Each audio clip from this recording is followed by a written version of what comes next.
Hola chicos, ¿qué tal con todos? Mi nombre es David Bravo y yo les voy a realizar una presentación sobre una evaluación ergonómica en un caso estudio del sector aluminero en Estado de Bolívar, en Venezuela.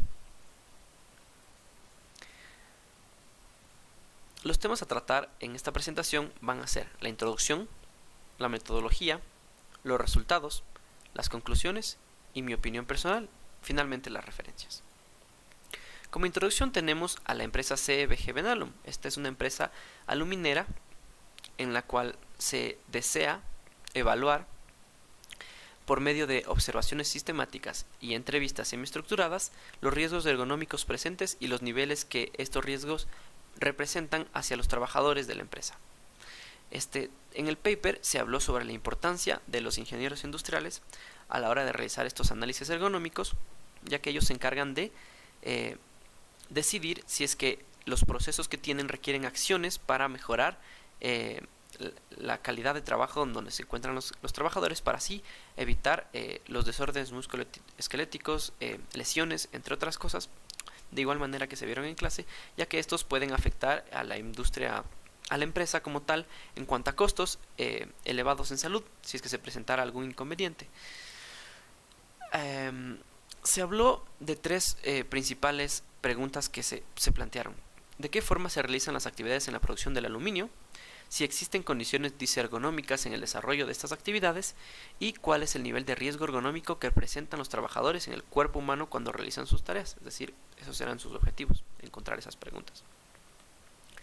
Ahora, como metodología, ellos se plantearon a la hora de investigar que los operarios realizan un trabajo seguido durante 30 a 40 minutos.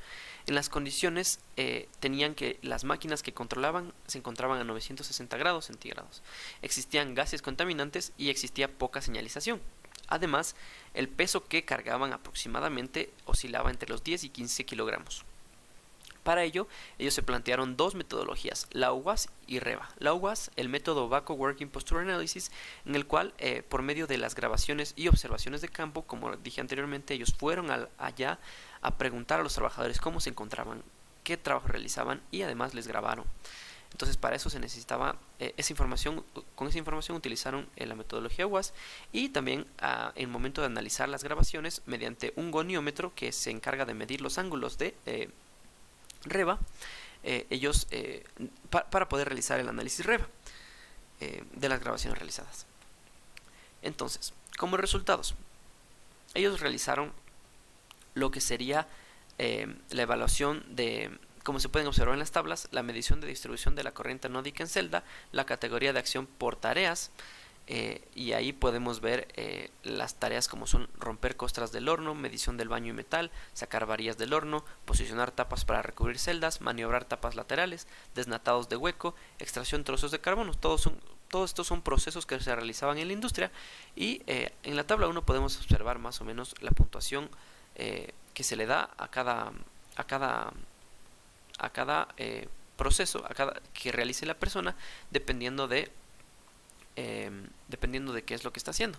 Entonces, como se puede observar en los resultados obtenidos, tenemos las tareas, tenemos la parte del cuerpo evaluada, espalda, brazos, piernas y la carga o uso de la fuerza, y dependiendo de la tabla 1 se le asignaba un valor correspondiente al proceso que estaba realizando, y finalmente la categoría de acción en la que se decía si es que se necesitaba o no se necesitaba realizar una acción.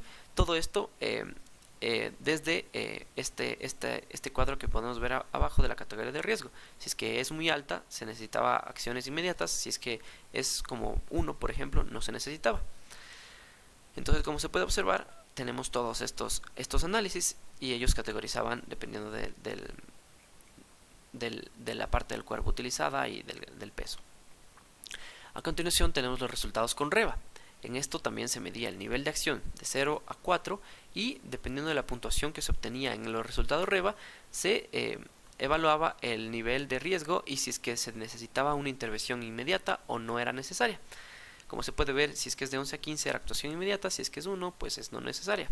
Y de igual manera se evaluó en cuanto a nivel de acción la medición de distribución de la corriente anódica en celda, la medición de baño y metal, el romper costra del horno, sacar varilla del horno, posicionar tapa de recubrimiento de celda, maniobrar tapa lateral, desnatado de hueco y extracción de trozos de carbón. En esto se evaluaban otras cosas que en el OWASP. En el OWASP, por ejemplo, era más con preguntas y también analizando las posiciones que realizaban. En este, de igual manera, pero también se medían los ángulos de inclinación en los que trabajaban los operarios. Como se puede observar, en algunas obtuvieron una puntuación de 4, en otras de 100, de 6, de 10, de 11, de 9 y 11, que son bastante elevadas. Ahora, como resultados generales, se planteó en el paper una tabla en la que se evaluaba tanto la categorización de riesgo por OWASP y REBA. En ellas se medía el efecto dependiendo del puntaje obtenido en ambas, y dependiendo de la actividad se recomendaba la acción requerida. Por ejemplo, si es que era media, se requerían acciones correctivas; si eran inapreciables, no se requerían acciones, como es en anotar datos; y si es que eran muy altas, como en sacar la varilla del horno, maniobrar tapa, desnatado del hueco y extracción de trozos de carbones, se requerían acciones correctivas inmediatamente, puesto que esto exponía a un riesgo muy alto hacia los trabajadores. Ahora, como conclusiones, ellos tuvieron que se deberían mejorar los cambios de ánodos, en el proceso de cambio de ánodos, en el proceso de desnatado de celda, en el proceso de mejorar medición de niveles de baño y metal, y finalmente concluyeron que REBA y OWASP señalan las acciones correctivas de manera eficiente, y en la mayoría de actividades que ellos midieron sí se necesitaban acciones correctivas, en este caso inmediatas, por el riesgo que presentaban.